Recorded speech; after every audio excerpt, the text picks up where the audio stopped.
Owen, you nailed it. And you know what? He's such a nice guy, but I want to remind you how we all do love to trash talk in our family. As he hugged me, he said, "That's a tough act to follow." So true, so true. So listen, 2026 is going to be a very, very big year. I am ready. I'm very ready to take on a new role. And I'm excited to share today, wait for it, that I am going to be a grandmother.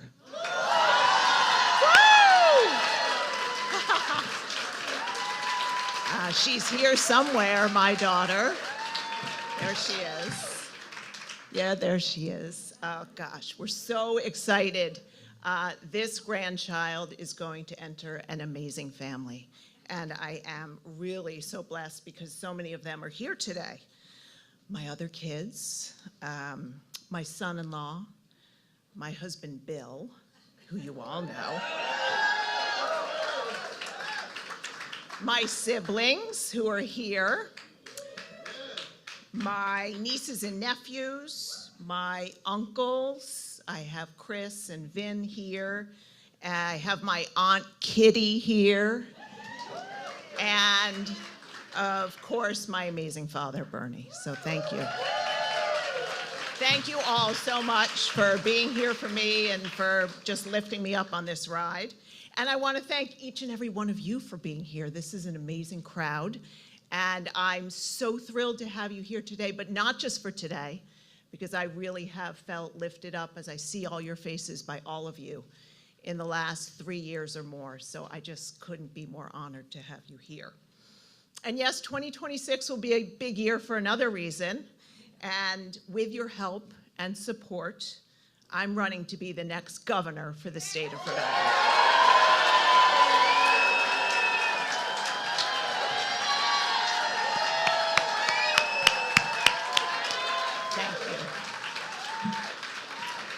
I'm sure most of you know, I did run for governor in 2022, my first ever political run for office.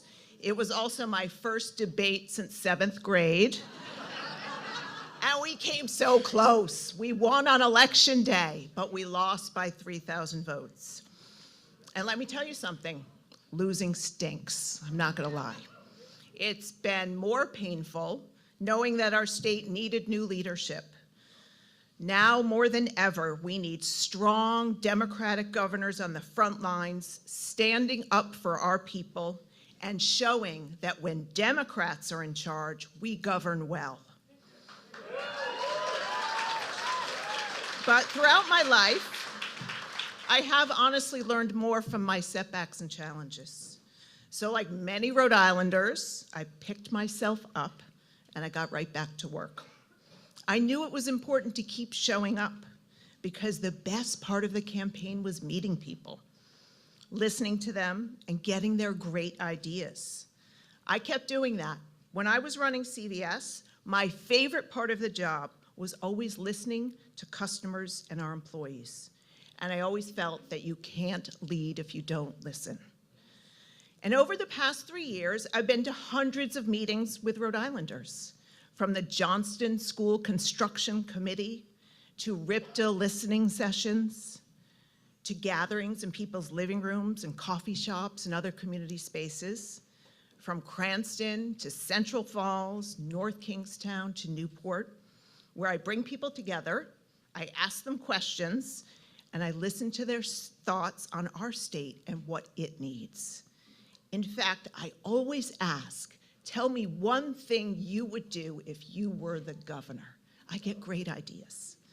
And I'm going to keep doing that during the campaign and when I'm governor.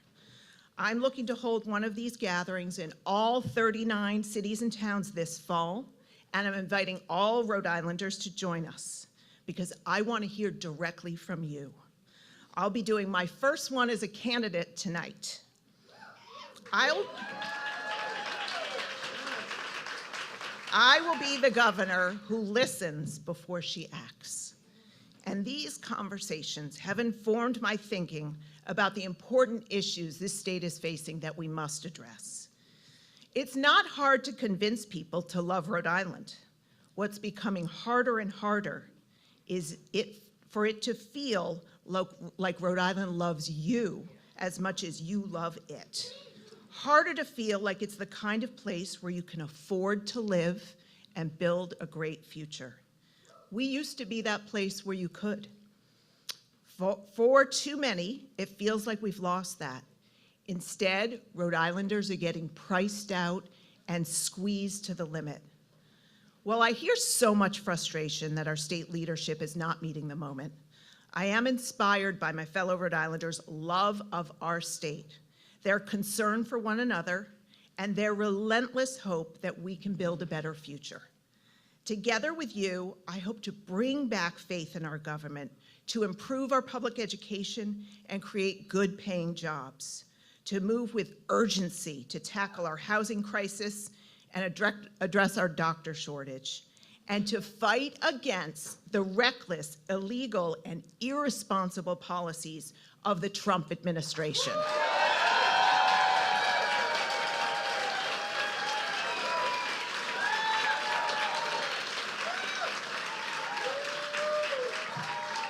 In my conversations with Rhode Islanders, they frequently say something like this: I don't know if it's corruption or incompetence, but I don't feel like this state is working for me. And of course, the poster child for this is the Washington Bridge fiasco. With all the incompetence and bureaucracy, it's going to take 5 years in the best case scenario to fix. 5 years. People, I gave birth to 4 children in 4.5 years.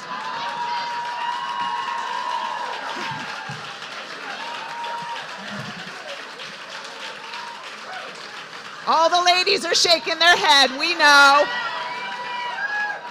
That's less time than it's going to take to rebuild this bridge. And let's compare how our governor handled the bridge to what happened around the same time in Maryland. You'll recall that the major bridge in Baltimore collapsed. Governor Wes Moore, a Democrat, had a signed contract to rebuild that bridge in 4 months. 4 months. In contrast, it took our governor 18 months.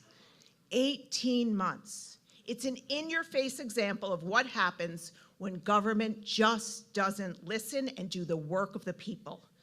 This delay significantly has impacted people's lives as they figure out their daily workarounds to deal with the traffic and have less time to spend with their families.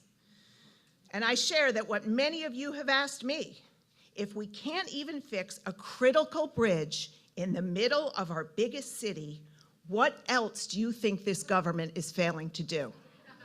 And where's the accountability from the state leadership? Has there been an audit? Has there been a firing? And the bridge is just a glaring example of this administration's inability to get things done and done right.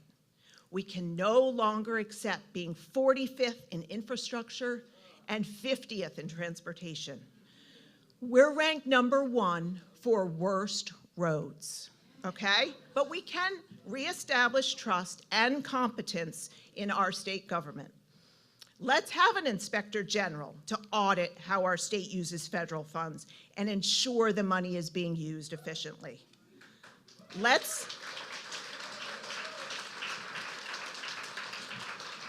ban lobbyists from donating to state leaders during the legislative session. 25 other states do this, and we should join them. And how about taking a good hard look at our budget? People are always shocked when I tell them that our budget rose by $500 million over the last couple of years. Does anyone feel like we're getting better services as a result of this extra money? Of course not. Almost $4 billion in federal funding poured into our state during the Biden years. What did we use it for? Did it go to position ourselves for long-term success? Are we seeing it in rebuilt roads and bridges, better public schools, ensuring people can actually see a primary care physician, much less a specialist, without driving to another state? Instead, last session, our leaders did what Rhode Island has done for years: tape together a budget, add some new fees and raise taxes, throw in an accounting gimmick or two, and make some insiders and lobbyists happy. Fail to be accountable and fail to plan. Let me just give you one example. The state budget left a $10 million hole in RIPTA funding. These are the buses that keep people to work, to school, to doctor's appointments. That employers tell us matter so much for their own growth. Just a short-term fix to patch the budget. Now RIPTA is forced to cut services. But at the same time, we are spending $4.5 million a year to keep 2 tow trucks permanently on the Washington Bridge 24/7. For what? 2 trucks sitting there around the clock, or funding reliable public transportation for our people. Budgets are about values, and when I am governor, we are going to fund the most important things like public transportation and public education.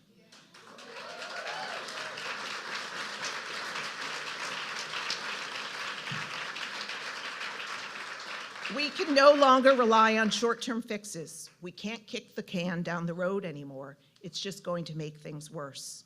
We're uniquely vulnerable, unlike other New England states, because we failed to plan. Massachusetts has a rainy day fund of $8 billion.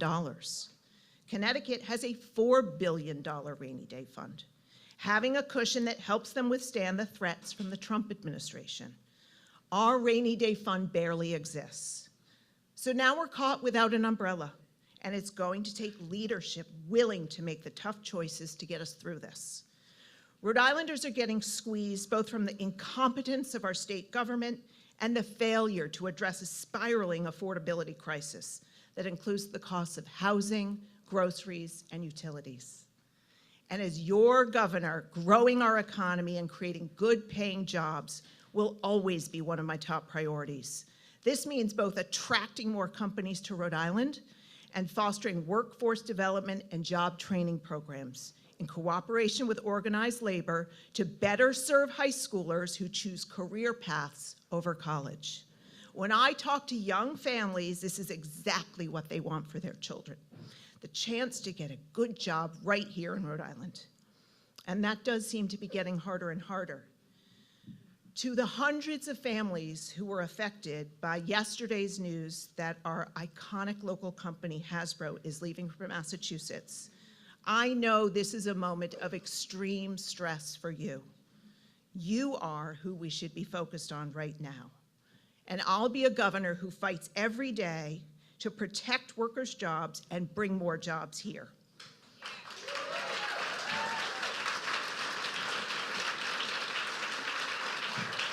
Under a Foulkes administration, not only are our businesses going to want to stay, but we're going to flip the tables for once and finally bring some new companies here for a change. That I can promise you. We're going to find and grow those next iconic Rhode Island companies. It's what working families deserve. And we must simply improve our public schools. It's a moral issue, and it is a basic economic issue. We have talked, and we have studied, and we have studied, and we have talked about our underperforming schools for decades without progress, and that is going to end. I know we can make it so that every child can read and do math at grade level by 3rd grade. Ensuring every school has certified reading and math coaches will make this happen. And by the way, let's return local control of our schools back to Central Falls and Providence.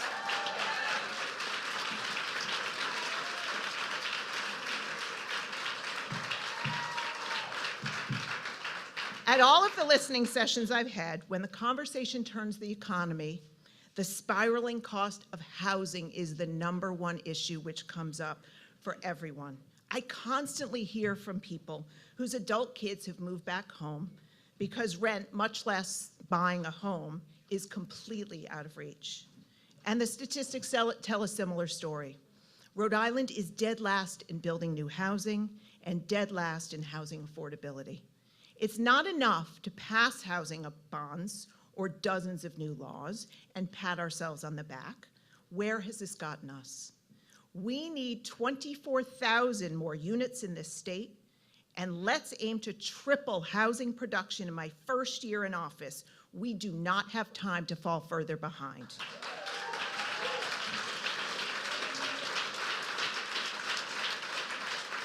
We must also dramatically improve healthcare in Rhode Island, in living room after living room. I hear the same anxiety. I can't find a doctor. I'm so worried my doctor's going to retire. I'm so worried my doctor's going to move to Massachusetts. Rhode Island should be innovating to provide the best healthcare in New England, not struggling to retain our providers. And if all of this weren't enough pressure on Rhode Island families, we have a reckless, irresponsible, and belligerent president in the White House. Donald Trump is trying to kick 47,000 Rhode Islanders off of their health care with heartless cuts to Medicaid and Obamacare, all to pay for massive tax breaks for billionaires. His tariffs and trade wars are fueling inflation. He's shutting down renewable energy projects that would drive down utility costs just because he thinks he can.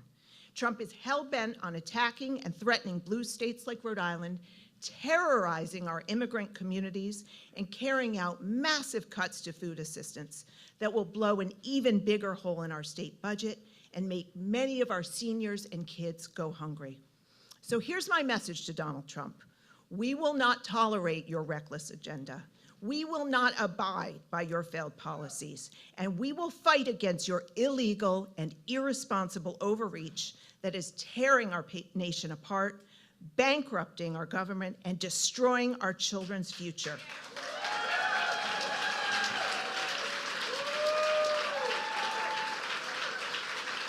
Rhode Island needs to defend itself, and I am ready to lead that fight.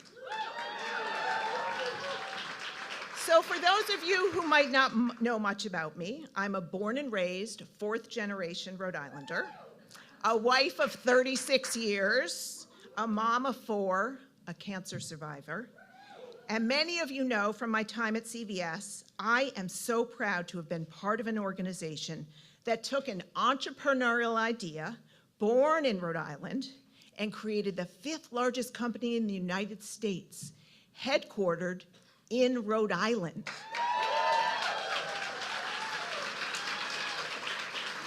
7,000 dedicated, caring employees in Rhode Island. I rose through the ranks to hold almost every leadership position there was at CVS. And once I became head of retail, I led 200,000 employees. That compares to 14,000 employees in the state. And I led a budget of $80 billion compared to the state budget of $14 billion. I offer my experience as a window into how I lead. My management philosophy at CVS was that to make the company successful, you listen, you put the customer first, and you focus on the hardworking pharmacists and frontline employees. You didn't prioritize short-term bottom line, and that's why we removed cigarettes from all of our stores.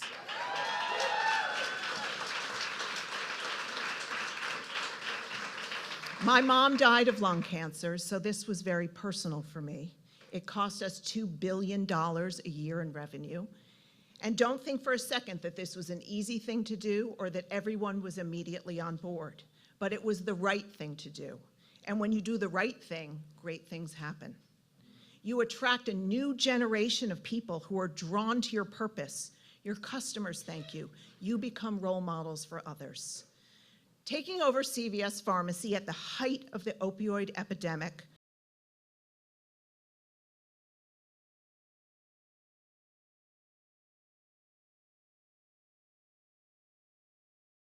we reduced opioid sales by almost 40% during my tenure, 40%.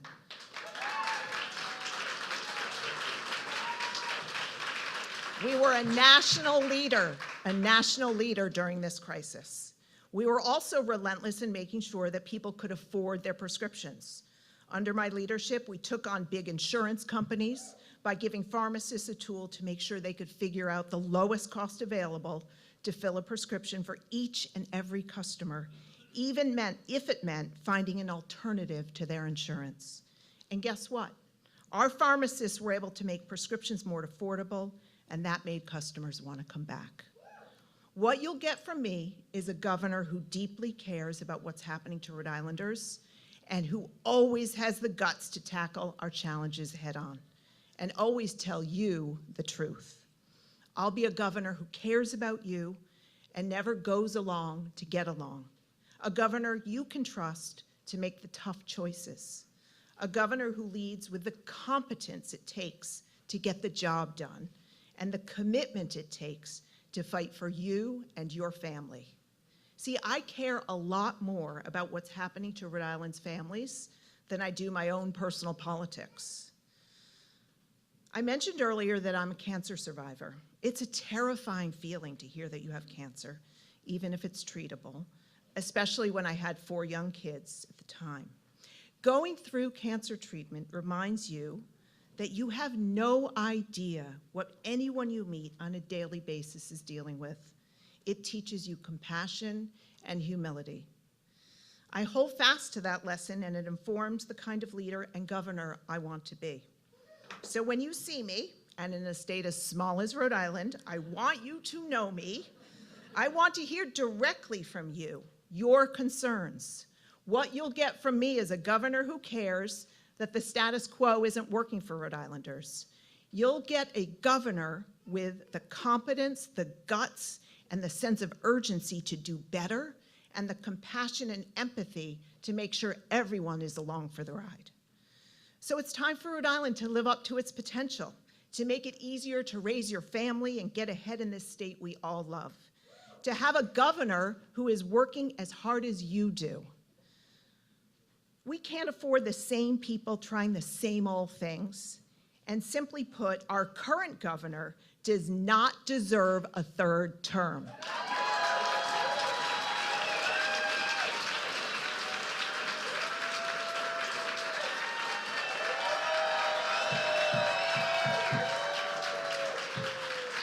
My vision for Rhode Island is a place where young families can afford a starter home, where every kid can go to a good public school, where we have the kinds of jobs that allow families to not stress about bills at the end of the month, where they can save for retirement and go on a vacation every now and then. So thank you for being here. I know this race won't be easy. The insiders and the powers that be will never willingly let go of their power. So with your help, we're just going to take it back.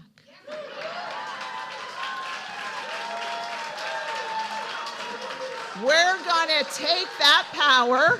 We're going to take that power and we're going to give it back to the folks who deserve it, the hard-working men and women of Rhode Island. So are you with me? Yes. I mentioned that at all the community gatherings I've done, at the end of every session, every single one I've done, and usually we're 50 minutes in, and they've been complaining about all these things that drive them crazy. And about 50 minutes in, someone always raises their hand and says, "But gosh, I love living here." It's a great state, and you know, we all do. We love this state, and that's why we're gonna win this race and make Rhode Island a place where everyone can have a great life. So thank you all so very much.